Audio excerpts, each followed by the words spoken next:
That first battle was pretty fun. I'm not gonna lie about that. That was really fun. I've never played a turn-based game like this, and that was pretty awesome. I'm usually into first-person shooters and stuff like that, or just action games in general, but that was fun. Okay, let's see. Can I just... Okay, I had the point everywhere I want to go.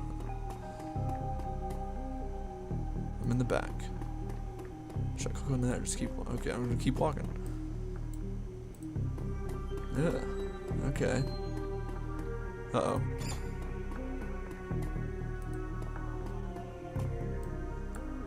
Oh, that guy looks strangely happy. Hovering over the recently departed is a small dwarf, whistling a tune. His broad grin says, "I love my job." I guess that. I love my job a little more than you'd want to expect from someone in this chop shop trade. As you approach, he looks up with a lopsided grin. There's something kindly in his eyes, though it might just be a stray reflection of chrome and surgical tools. "Sorry, didn't expect any visitors this hour. And some asshole at corporate took my receptionist. What can I do for you, sir? Are you the coroner?" "I'm John Dresden, the organ grinders branch manager here, so yeah, that makes me the franchise area's coroner too. And you are?" "The Houdini. I'm here about Sam Watts." "The Houdini, I represent a man named Sam Watts, and I'm here to look into his murder." "No one you've ever heard of. Now tell me about Sam Watts." "Let's look into this murder." He frowns. "Interesting. A dead man makes for a strange client. But what makes you think he's here?" "Sam had a locator chip embedded in his skull. I followed it here." "I see. Well, you're right. He's here. Not too many people know about the murder yet, though. The press haven't caught wind of it yet. What with it being all the way out here in the Barrens." "So who told you he was dead?" "Sam did. When his heart stopped, 100,000 urine, I think it's urine, was wired to secure count in my name. I found the killer, I get paid. Sam's digital ghost. When his heart stopped, I got a recorded message asking him to bring..." Okay, let's just use that one. Dwarf raises his eyebrows, a small wiping the suspicion on his face. "A dead man's switch, eh? Fascinating. I worked on him earlier. He's over here." "Take me to him." Oh, he's running. He's excited. Oh, now I'm running. Oh, that looks gross, that body. God, he was big. Look how big he was. He's my second Emerald City Ripper victim. The third one was downtown. Ripper, huh? I guess the classics never go out of style. Sounds grisly. Emerald City Ripper? He sighs. "Not my title. That's what the Seattle press insists on calling the killer. All I know is that the original Jack, our Ripper, knows how to handle a scalpel. But this one's even more twisted. He or she always removes the internal organ from the victim." "What prize did the Ripper take from Sam?" "Watt's liver was cleanly cut out." "How about the other lucky contestants?" "Whiz. What else?" "The first victim's heart was missing, and the third had a spleen removed." "Dresden, get out of here." "Oh. I'll go with him. I'm here about the Ripper Vic, Sam Watts." Towering over the diminutive coroner is a homicide detective right out of the central casting. If you ignore the tusks, pointed ears, and Neanderthal brow, you can smell his cheap aftershave from a mile away. Nice haircut he has. So this new Ripper victim, Watts, name's familiar. Didn't his mother kill herself a while back? So you insisted at the time. Come on, she offed herself. I had on every good authority. Now let's go, Dresden. Give me something to work with here. This Ripper case is my ticket to a lieutenant's badge. I've already posted everything I know. The killer stuns the target with a combination of drugs and magic, then removes a single internal organ while they're still alive. Oh. The perpetrator is most likely right-handed, with a slim hand that knows a way around a scalpel. Has a decent understanding of human and metahuman anatomy too. So, I'm looking for a whacked-out surgeon? Not necessarily. I don't know any surgeons who still use scalpels anymore. These days it's all done with computer-controlled lasers. Could be anyone from a military field surgeon to an antique medicine avicondio. I don't know. Fuck it. You're no damn help, dwarf. The Lone Star detective finally notices you. You note his superhuman powers of observation. Who the hell are you? I'm the nobody who didn't hear nothing. I'm new in town. You the welcoming committee? Strength 4, none of your business. Okay, I can't see that. Are you the detective on this case? I was hired by Sam Watts to assist you in finding the killer. The Drek you are. You get anywhere near my investigation and it will be you on the slab, elf. He looks back at the dwarf. Dresden, get me more. I'm putting someone in a cell or a box this week and claiming my promotion.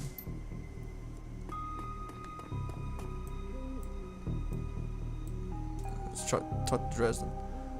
Looks amused. Do you always make friends that easily? I'm great at dinner parties too. I don't do friends. Well, he didn't really seem my type. He cocks his head to one side. Be straight with me. You really gonna do work for the dead man? Sam was there when I needed him. I'm going to return the favor. A job's a job, and this one pays better than most. I'm going to bring his killer to justice, at least street justice. There we go.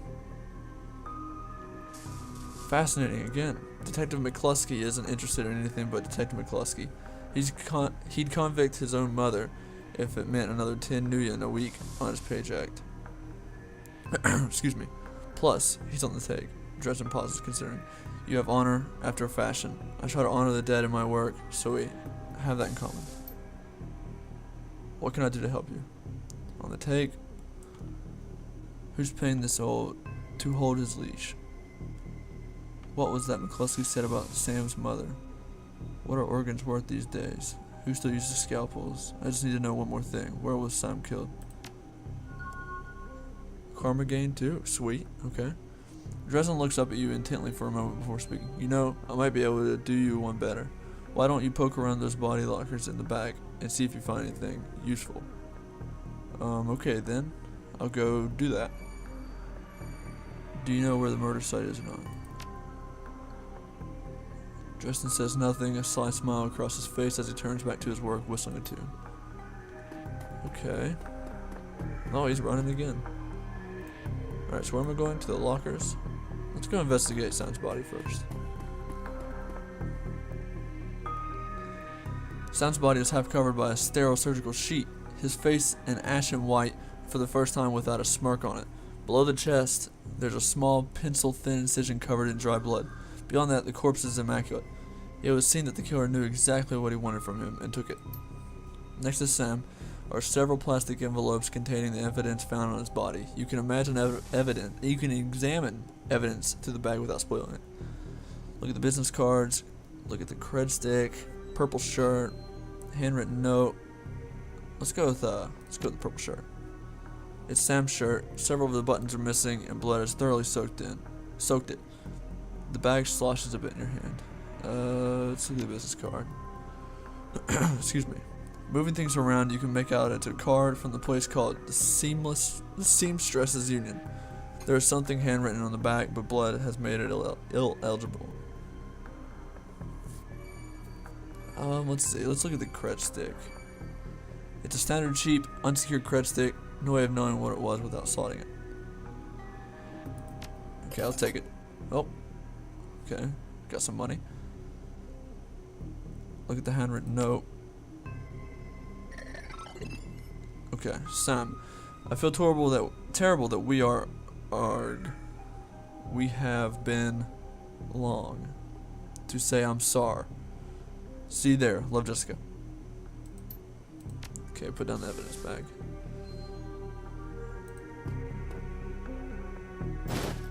Item picked up. Basic med kit. Okay, I'm sure that'll come in handy.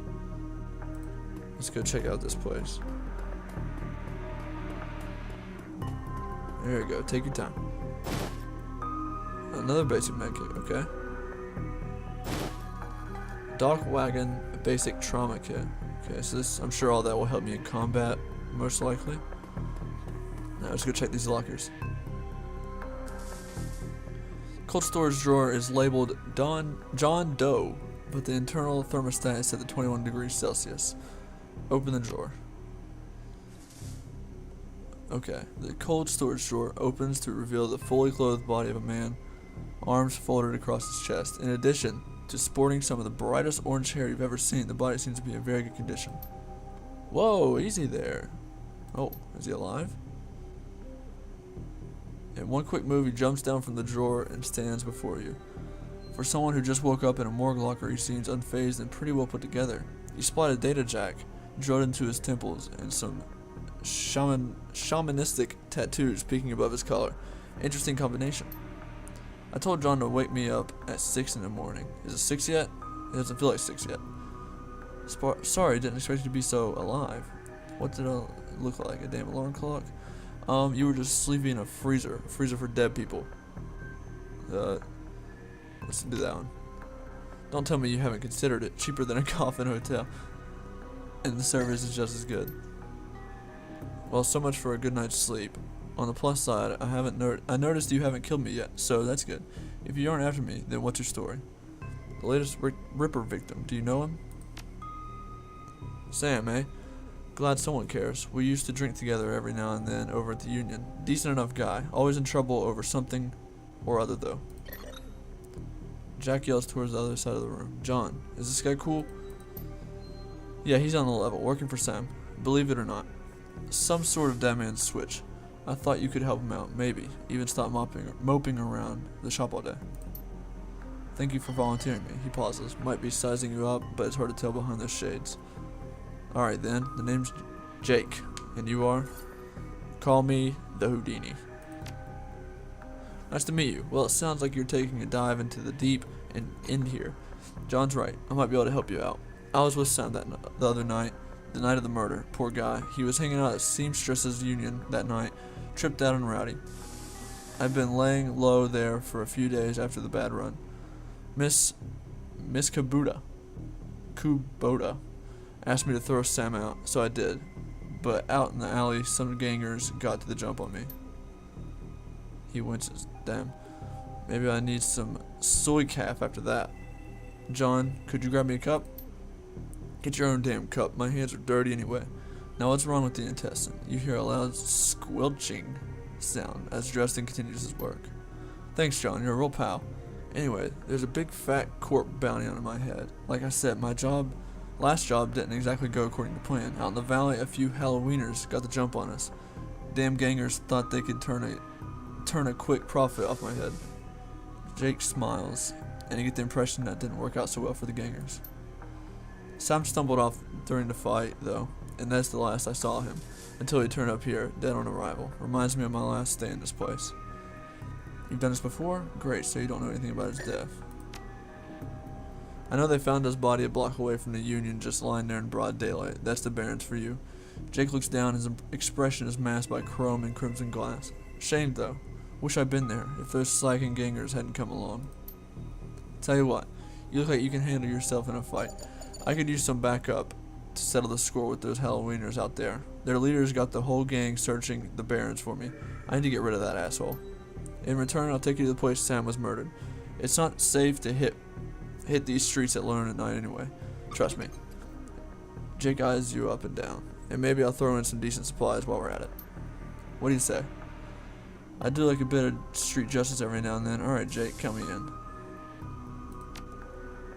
Great. I've been hiding out here ever since the run-in with those Halloweeners. Whiny bunch of gangers. But this stretch of the Barrens is their turf. Hell, I'm surprised you even made it to this morgue in one piece without packing some heat. He yells over his shoulder. Very funny, Jake. You can sleep in the dumpster tomorrow. So you need a weapon? Ooh, now I get to choose my weapon. Okay, give me a pistol. I'll go with a shotgun. Happen to have an SMG. Let's see. Melee is my game, but do I have a sword? I would like to do the melee, but you know what? Just give me a rifle. You don't have library windows, do you? Never mind. Here's a rifle you can borrow. AK-97. Okay. So ready for that evening out on the town? Just a minute. Tell me more about these gangers. Oh, I'm ready.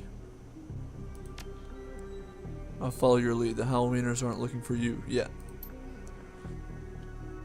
We can leave whenever we're ready. Okay. So I'm gonna leave, and I think this will be it for the first episode. I'm really excited to get some combat going, but I'm just gonna split this into parts, and I'll continue. Head out to Barrens. Redmond Barrens.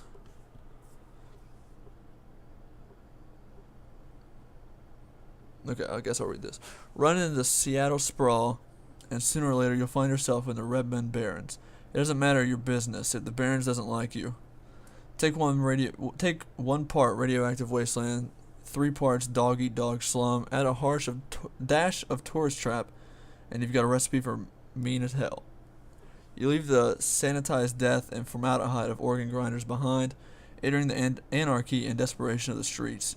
Jake stops a moment to breathe deeply, filling his lungs with motorcycle exhaust, radioactive dust, cordite, and who knows what else. He exhales with an expression of wry contentment. Stench of grime. Tell him he's home. Stats just around the corner. Okay, so I'm gonna end it here. If you guys like this, please give it a like. If you want to subscribe, you can. And I'm gonna be making these videos at least one a day. I'm gonna try to do 2 a day, but I'm gonna do at least 1 a day. I'm really excited to play this game, and I will see you guys later. Thank you.